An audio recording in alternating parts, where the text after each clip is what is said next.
Hello అండి, welcome to Anvi's. ఈ మధ్యకాలంలో ఇన్స్టాగ్రామ్లో ఏమవుతుందండి, ఎంత వర్స్ట్గా వెళ్ళిపోతుంది.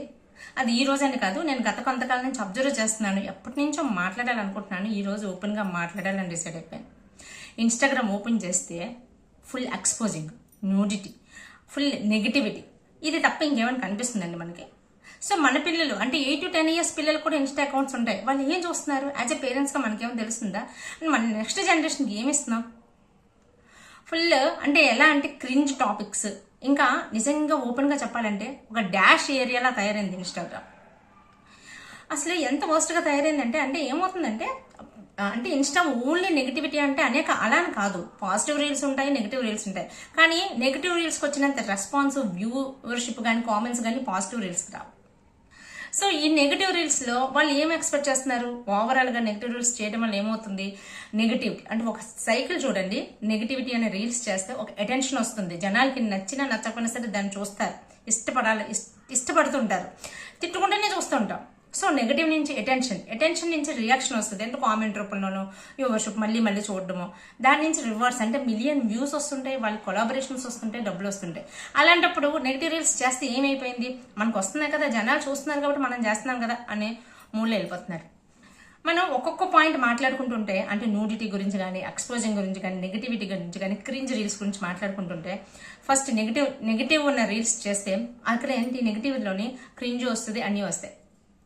ఇందులో ఏంటంటే వాళ్ళ ఎక్స్ప్రెషన్స్ అంటే ఎక్స్ట్రీమ్గా ఉంటాయి. అంటే ఎవరైనా తిట్టడం, వాళ్ళ ఎవరైనా ఒక అదే సోషల్ మీడియాలో డ్రెస్సింగ్ బాగాలేదనుకోండి, వాళ్ళ డ్రెస్సింగ్ గురించి వీళ్ళు పిచ్చిగా అంటే క్రింజ్ ఎక్స్ప్రెషన్స్ ఇచ్చుకుంటూ తిడుతూ ఉండాలన్నమాట. బూతులు తిడుతూ ఉండాలి, ఇలా తిడుతూ ఉంటే అనుకుంటూనే మనం దాన్ని చూస్తూ ఉంటాం, అదే ఎక్స్ప్రెషన్స్ ఇచ్చుకుంటాం, మళ్ళీ చూస్తూ ఉంటాం. సో అది మనకు నచ్చుతుంది. సో వాళ్ళకి డ్రెస్ వేసుకున్న వాళ్ళని ఇక్కడ మళ్ళీ కామెంట్ చేసి తిడుతూ ఉంటారు, చీ చూ తూ అనుకుంటూ తిడుతూ ఉంటారు. సో ఇది బాగుంది కదా అని చేస్తుంటారు. లేదంటే వాళ్ళు ఎవరైనా క్యారెక్టర్ గురించి కానీ, ఎవరైనా బిహేవియర్ గురించి కానీ, దీని గురించి కూడా తిడుతూ చేస్తూ ఉంటే అది కూడా చూస్తూ ఉంటారు, అబ్జర్వ్ చేసేది లేదు. ఎట్ ద సేమ్ టైము అదే బట్టలు ఇప్పుకొని వ్యూస్ చేశారనుకోండి, ఇక్కడ ఎవరైతే వీళ్ళు తిడుతున్నారో సబ్స్క్రైబర్స్, మరి అక్కడ ఫాలోవర్స్, అదే ఫాలోవర్స్ మరి అక్కడికి వెళ్ళి అవే బట్టలు పెట్టుకున్న వ్యూవర్స్కి ఇంకా ఎక్కువ మిలియన్ వ్యూస్ వస్తున్నాయి. అంటే వాళ్ళు దేన్ని కూడా వదలట్లేదు. సో ఏం కావాలనుకుంటే అది చూసి ఎంటర్టైన్ చేసుకుంటున్నారు. దీనివల్ల నెక్స్ట్ జనరేషన్కి ఏమి ఇస్తున్నాం? మనలో చూసే వాళ్ళలో కూడా చిన్న సైకోయిజం ఉంది. తిట్టడం మనకి ఇష్టం, ఎవరినైనా తిట్టడం, ఎవరినైనా పాయింట్ చేయడం మనకి ఇష్టం, అది చూస్తూ ఉంటాం. ఎవరైనా బట్టలు ఇప్పుకొని తిరగడం అంటే అర్ధనగ్నంగా తిరగడం, లేదంటే ఫుల్ ఎక్స్పోజింగ్ చేసినవి ఇష్టమే, చూస్తూ ఉంటాం. కానీ కింద బ్యాడ్ కామెంట్స్ పెడుతూ ఉంటాం. అలానే చూడడం మానేస్తామంటే చూస్తూ ఉంటాం, ఎందుకంటే వాళ్ళు చేస్తాం, మనం ఎందుకు చూడకూడదు అని చెప్పి చూస్తూ ఉంటాం. ఏమవుతుందంటే యాక్చువల్గా సోషల్ మీడియా అనేది ఒక రాంగ్ బిహేవియర్ని తయారు చేస్తుంది. నిజంగా ఒక రాంగ్ బిహేవియర్ ఎక్కడో మన దగ్గర లోపల ఉన్న కార్నర్ని బయటకు తీసుకొచ్చేస్తుంది. ఇప్పుడు సంతూర్ మామ్ అండ్ సన్స్, ఇది ఒక అప్డేటింగ్ ట్రెండింగ్ రీల్స్ లా తయారైపోయమాట. అంటే అమ్మ ఎంత చిన్నగా కనబడుతుందో అని చూపించుకోవడం కోసం పెరుగుతున్న కొడుకుతోని పిచ్చిగా రీల్స్ చేయడం, దాన్ని చూసి మనం ఎంజాయ్ చేయడం. అసలు ఎక్కడికి వెళ్ళిపోతుంది చెప్పండి? ఒకనొకప్పుడు సిచ్యువేషన్స్ ఎలా ఉండేవి? ఒక అబ్బాయి అమ్మాయి అయినా సరే పెరుగుతున్నప్పుడు ఒక లిమిట్లో కానీ, ఒక కంట్రోల్లో కానీ ఇలా ఉండాలి, ఇలా రూల్స్ ఉండాలి అని పెట్టేవారు. ఇప్పుడు సొంత తల్లి అలా బిహేవ్ చేస్తుంటే ఏంటంటే అది ఆ పిల్లలు రేపు పొద్దున్న ఎలా ఉంటారు చెప్పండి? రీల్స్ పిచ్చిలో పడి ఎంతమంది చచ్చిపోతున్నారు. అంటే ఆ రీల్స్ చెయ్యాలని చెప్పేసి కింద మీద చూసుకోకుండా కొండ మించి పడిపోవడం, బ్రిడ్జిల మించి పడిపోవడం, యాక్సిడెంటల్గా చనిపోవడం, ఆ రోడ్ల మీద రీల్స్ చేస్తుంటే వచ్చే కార్లను కూడా చూసుకోకుండా చనిపోవడం, జస్ట్ రీల్స్ కోసం. ఎక్కడికి వెళ్ళిపోతుంది ప్రపంచం? అసలు ఇన్స్టాలోని కొన్ని ఎలా అంటే ఇన్స్టా కొన్ని చెత్త పనులకి అడ్డాగా తయారైపోయింది. ఇన్స్టాలో ద్వారా అట్రాక్ట్ చేసుకోవడం, సబ్స్క్రిప్షన్స్ తీపించుకోవడం. సో దాని ద్వారా అంటే ఎలా అయిపోయిందంటే కొంతమంది అమ్మాయిలు, ఇది అందరికీ చాలా మందికి తెలిసింది, ఎలా అంటే సో అఫీషియల్గా మాట్లాడడానికి కానీ, వీడియో కాల్స్ చేయడానికి కానీ, లేదంటే చాట్ చేయడానికి కానీ డబ్బులు డిమాండ్ చేయడం. సబ్స్క్రిప్షన్ తీసుకున్న తర్వాత సో మీరు 10 నిమిషాలు మాట్లాడితే ఎంత డబ్బులు, గంట సేపు మాట్లాడితే ఎంత డబ్బులు అని చెప్పేసి డబ్బులు డిమాండ్ చేసుకుని తీసుకోవడం. తర్వాత చాటింగ్, ఈ చాటింగ్లో మాయలు ఎంతమంది పడిపోయారో మనకు తెలుసు. అమ్మాయిల పేరుతో చాట్ చేయడం, ఆ తర్వాత అది అబ్బాయి అవ్వడం, తర్వాత వీళ్ళు బ్లాక్మెయిల్ చేసుకోవడం, డబ్బులు ఇచ్చుకోవడం. చిన్న పిల్లలు ఒక బ్లాక్మెయిల్లో పడిపోయి 16-17 years పిల్లలు వాళ్ళ లైఫ్ని స్పాయిల్ చేసుకోవడం, ఖతం చేసుకోవడం, పేరెంట్స్కి చెప్పుకోలేక నలిగిపోవడం. అసలు ఎక్కడికి తీసుకెళ్ళిపోతున్నావు లైఫ్ని? జస్ట్ ఒక ఎంటర్టైన్మెంట్ రీల్స్ స్టార్ట్ చేసింది లైఫ్ని కండమ్ చేసుకునే వరకు వెళ్ళిపోతుంది. సర్వనాశనం చేసుకుంటున్నారు జీవితాన్ని. ఇలా ఈ ఎక్స్పోజింగ్ రీల్స్ కానీ, లేదు అంటే వాళ్ళ లైఫ్ స్టైల్ చూపించే రీల్స్ కానీ, లేదంటే క్రింజ్ రీల్స్ కానీ, ఆపోజిట్ రీల్స్ కానీ ఏవో ఒకటి చేసి షార్ట్ టైంలోనే సెలబ్రిటీలు అయిపోతున్నారు. ఈ షార్ట్ టైంలో సెలబ్రిటీ అయిపోవడం వల్ల వాళ్ళకి నెక్స్ట్ మనకి ఇక్కడే డబ్బులు వచ్చేస్తున్నప్పుడు కష్టపడడానికి ఏం ఇష్టం చూపిస్తారు చెప్పండి? దీనివల్ల వీళ్ళని చూసి నెక్స్ట్ జనరేషన్ కూడా ఏం నేర్చుకుంటుంది? సో అదే బంధాలు వెళ్ళాలని అనుకుంటారు. జస్ట్ మన ఇంట్లోని ఒక 8 to 10 years పిల్లలు ఉన్నారనుకోండి. సో పిల్లలకు కూడా ఇన్స్టా అకౌంట్, వాళ్ళు ఏం చూస్తున్నారు? యాజ్ ఏ పేరెంట్స్కి మనకేం తెలుస్తుందా? ఫోన్ చెక్ చేసి చూడగలమా? చూడలేము. అలాంటి సిచ్యువేషన్ అయిపోయింది. అసలు ఆస్ట్రేలియాలో చెప్పాలంటే ఇలాంటి పిచ్చగా అయిపోతున్నాయని చెప్పేసి 16 years వరకు ఇన్స్టా వాడకూడదు. సో ఇన్స్టా వాడడానికి వాళ్ళ పర్మిషన్సే లేవు. After 16 years, above 16 years age ఉన్న వాళ్ళే వాడడానికి ఉంది. అసలు అది ఇండియాలో పెట్టడానికి అవుతుందా అవ్వదా, పాసిబిలిటీస్ ఎంతవరకు ఉన్నాయో నాకు తెలియదు. బట్ అలాంటి కండిషన్స్ పెడితే కొంతైనా సరే కంట్రోల్ చేయగలుగుతాం. ఈ షార్ట్ టైంలో వచ్చిన సెలబ్రిటీస్, షార్ట్ టైంలో ఒక పేరు వస్తుంది, డబ్బులు వస్తాయి, కొలాబరేషన్స్ అవుతుంటాయి. సో ఈ టైంలో ఏం చేస్తున్నారు? ఎంత చండాలం అయిపోయింది ఈ మధ్యకాలంలో. బట్టింగ్ యాప్స్ లో ఎంతమంది ప్రాణాలు కోల్పోయారు. ఇన్స్టాలో ఫుల్ పాపులర్ అవడం, దానికి మళ్ళీ టెలిగ్రామ్ ఛానల్ పెట్టుకోవడం, అక్కడికి వీళ్ళందరినీ తీసుకొని వెళ్ళడం, అక్కడ ఈ బట్టింగ్ యాప్స్ ప్రమోషన్స్ చేయడం. అసలు వాళ్ళకి కావాల్సింది డబ్బులు. ఎదుటి మనిషి ప్రాణాలు పోయినా ఏం పోయినా వాళ్ళకి అనవసరం. ఇంకొకటి ఈ మధ్యకాలంలో వస్తుంది బ్యూటీ క్లినిక్స్.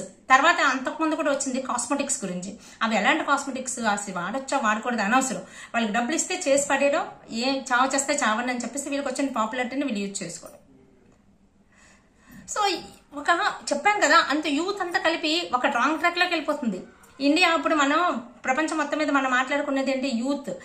ఇండియాలో చాలా ఎక్కువ యూత్ ఉన్నారు, మనకి ఫ్యూచర్ లో చాలా ఉపయోగపడతారు. అంటే యూత్ అంతా ఇలా సైడ్ ట్రాక్ వెళ్ళిపోతుంది. ఈ యూత్ ఎక్కడ ఉపయోగపడతారండి? మనకి చేస్తుంది ఇది. వాళ్ళు కష్టపడడానికి కూడా రెడీగా లేరు. అలాంటి యూత్ని తీసుకెళ్ళి ఏం చేసుకుంటాం? పేరుకే చెప్పుకోవడానికి ఏదో అంటారు కదా, పేరు గొప్ప ఊరుకు దెబ్బ అన్నట్టుగా. దేనికి పనికిరాని యూత్ లా తయారవుతున్నారు ఇన్స్టా వల్ల. డార్క్ హ్యూమర్ పేరుతో ఇక్కడ యూత్ ఎంత చండాలంగా తయారయ్యారంటే నార్మలైజేషన్ చేసేటమాట. ప్రతి ఎంత ప్రాబ్లమెటిక్ సిచ్యువేషన్ అయినా సరే దానికి డార్క్ హ్యూమర్ అని పేరు పెట్టాడు, దాన్ని నార్మలైజ్ చేసి చూపించడం. ఇది ఒక పెద్ద ట్రెండ్ అయిపోయింది. ఈ మధ్యకాలంలో మనం చూసాం కదా, ఎంత పెద్ద ఇన్ఫ్లుయెన్సర్స్ కూడా జైల్లోకి వెళ్ళి కూర్చున్నారు ఇలాంటి పనులు చేయడం వల్లే. అసలు ఏం జరుగుతుంది? ఒక అమ్మాయి ఏం చేస్తుందంటే బట్టలు మార్చుకోవాలని చెప్పేసి రూమ్లోకి వెళ్తుంది. రూమ్లోకి వెళ్ళి డ్రెస్ చేంజ్ చేసుకుంటుంది. ఎలాగా? కెమెరా ఆన్ చేసి, అదొక రీల్ అనమాట. ఇన్నర్స్తోనేమొచ్చి బట్టలు చేంజ్ చేసుకొని అదొక రీల్ చేసేసి పెట్టాడు. దానికి మిలియన్లు వ్యూస్ రావడం. మరి ఇదే అమ్మాయి బయట కూడా అలాగే అందరి ముందు బట్టలు మార్చుకుంటుందా? చెయ్యదు. ఎందుకంటే ఇక్కడ మిలియన్ వ్యూస్ కావాలి తనకు, అది కావాలి. ఇదే పిచ్చిలో పడిపోయి పిల్లలు ఏం చేస్తున్నారు? తెలిసి తెలియని పిల్లలు ఎలాంటి రాంగ్ రూట్లోకి వెళ్ళిపోతున్నారు. అసలు ఏం జరుగుతుందండి? కొన్ని ఇన్స్టా రీల్స్ చూస్తుంటే సినిమాల్లో కానీ అసలు ఎక్కడ కూడా అంత ఘోరమైన ఎక్స్పోజింగ్ ఉండదు, అంత దరిద్రమైన డ్రెస్సింగ్ ఉండదు. వ్యూస్ కోసం, అటెన్షన్ కోసం, ఆ సెలబ్రిటీ హోదా కోసం ఏ రేంజ్కి వెళ్ళిపోతున్నారంటే అద్దు లేకుండా పోతుంది. ఇంకోటి ఏంటంటే ఈ మధ్యకాలంలో డేటింగ్ యాప్స్. ఈ డేటింగ్ యాప్స్ ఎంత పాపులర్ అయిపోయాయంటే, డేటింగ్ యాప్స్లో మాట్లాడుకోవడం. సో వీళ్ళకి ఏంటంటే ఒక్కొక్కటి మాట, ఇన్ని రోజులు కలిసి ఉండాలనుకుంటే కలిసి ఉండడం, లేదంటే విడిపోవడం. సో అది ఎంతవరకైనా వెళ్ళిపోతే అంత అఫీషియల్ మాట, అంత ప్రొఫెషనల్ లాగా మాట. సో అంటే నువ్వు నీ డేటింగ్ యాప్ చేస్తున్నప్పుడు నువ్వు ఇంకొకరితో మాట్లాడొచ్చు, లేదు అంటే నాతోనే ఉండొచ్చు, ఇలాగ కొన్ని రూల్స్ పెట్టుకోడు. అంటే ఇది ఎలా అంటే ఓపెన్గా నీకు నచ్చినంతకాలం నీతో తిరుగుతాను, ఉంటాను, నచ్చకపోతే ఆ రోజు వెళ్ళిపోతాను, నువ్వు నా కండిషన్స్ ఏం పెట్టకూడదు. సో ఇలాగ రిలేషన్స్ని ఎంత వర్స్ట్ చేసేస్తున్నారంటే రిలేషన్స్కి వాల్యూస్ లేకుండా చేసేస్తున్నారు. ఒకళ్ళొకరు నేను నిన్ను ఎప్పటికప్పుడు చీట్ చేస్తాను, నువ్వు మెంటల్గా ప్రిపేర్ అయిపో, నేను కూడా నిన్ను ఎప్పటికప్పుడు చీట్ చేస్తాను, నువ్వు కూడా మెంటల్గా ప్రిపేర్ అయిపో అని చెప్పేసి చెప్పుకొని అఫీషియల్గా చీట్ చేసుకోవడం అనమాట.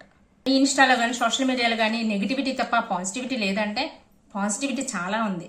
మనం చూడడాన్ని బట్టి మన రీల్స్ కూడా మారిపోతూ ఉంటాయి. మనకి ఏది ఎక్కువ ఇంట్రెస్ట్ ఉంటే అదే చూపిస్తుంటారు.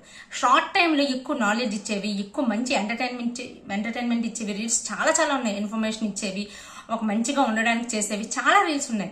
సో మనం దాన్ని ఒక్కసారి మార్చుకుంటూ ఉంటే, దాన్ని అవాయిడ్ చేస్తూ ఉంటే అలాంటి వాళ్ళకి వచ్చే డిమాండ్ తగ్గుతుంది. అలాంటి వాళ్ళు అలాంటి రీల్స్ కూడా చేయడం మానేస్తారు.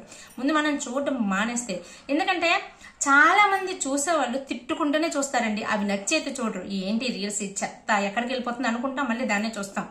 తిట్టుకుంటున్నప్పుడు వాటిని చూడకుండా ఆపేసినప్పుడు వాటికి ఉన్న డిమాండ్ తగ్గిపోద్ది. ఆటోమేటిక్గా వాళ్ళని చేయాలనుకున్నవి చేస్తారు. అప్పుడు చూసే వాళ్ళకి చేసే వాళ్ళకి కూడా ఎలా ఉంటుందంటే ఒక పాజిటివ్ రీల్స్ చేయడం, దాని నుంచి అటెన్షన్ రావడం, దాని నుంచి రియాక్షన్ రావడం, దాని నుంచి కూడా రివార్డ్స్ వస్తుంటాయి. సో ఇది కూడా ఉంది ఒక సైకిల్. సో దీని నుంచి కూడా మిలియన్ వ్యూస్ వస్తాయి నచ్చినప్పుడు. నచ్చకుండా నచ్చలేదు అన్నదాన్ని చూసి ఎంకరేజ్ చేసే బదులు నచ్చేదాన్ని చూసి ఎంకరేజ్ చేస్తే మంచి వస్తుంది. ఒక ఫ్యూచర్ జనరేషన్కి ఒక మంచిని అందించేసిన వాళ్ళం అవుతాము. సో అప్పుడు మన నిజంగా మన ఇండియాలోని యూత్ ఒక మంచికి ఉపయోగపడుతుంది. జస్ట్ మనం చేయవలసింది ఏమీ లేదండి. నెగిటివ్ రీల్స్ వచ్చినా సరే దాని నుంచి ఎంకరేజ్ చేస్తున్నట్టుగా కామెంట్స్ పెట్టడం మానేయాలి. డార్క్ హ్యూమర్ పేరుతో రీల్స్ చేయడం ఆపేయండి. డార్క్ హ్యూమర్ పేరుతో వచ్చిన వాటిని ఎంకరేజ్ చేయొద్దు. సోషల్ మీడియాలో పిచ్చి పిచ్చి టాపిక్స్ కోసం, అంటే అక్కడున్న టాపిక్స్ కోసం మీ ఫ్రెండ్స్ని, ఒరిజినల్గా ఉన్న ఫ్రెండ్స్ని దూరం చేసుకోకండి. సో ఇలాంటివన్నీ చేస్తే ఖచ్చితంగా కూడా అలాంటి సోషల్ మీడియా ప్లాట్ఫామ్ కూడా మనకు ఎంతగానో ఉపయోగపడుతుంది.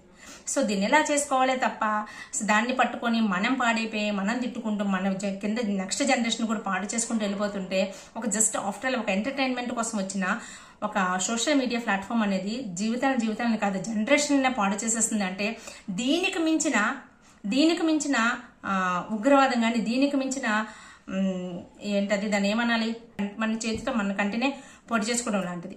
సో ఇది తెలియకుండా ఎంత చాప కింద నీళ్ళు ఎలా స్ప్రెడ్ అయిపోతుందంటే దీన్ని ప్రతి ఒక్కరు కూడా వాళ్ళ బాధ్యత కింద తీసుకొని ఆ రెస్పాన్సిబిలిటీగా తీసుకుంటే ఖచ్చితంగా ఈ సోషల్ మీడియా అనేది చాలా పాజిటివ్గా కూడా ఉపయోగపడుతుంది. సో మీరేమంటారు కామెంట్ చేసి చెప్పండి. మీకు ఈ వీడియో మీకు నచ్చితే లైక్ చేసి షేర్ చేయండి. ఛానల్ సబ్స్క్రైబ్ చేసి అసలు మర్చిపోకండి. సో మీకు ఏమనిపించింది, మీకు ఓన్ ఎక్స్పీరియన్సెస్ ఏమైనా అయితే కామెంట్ చేసి చెప్పండి, అక్కడ మాట్లాడుకుందాం. Take care, by.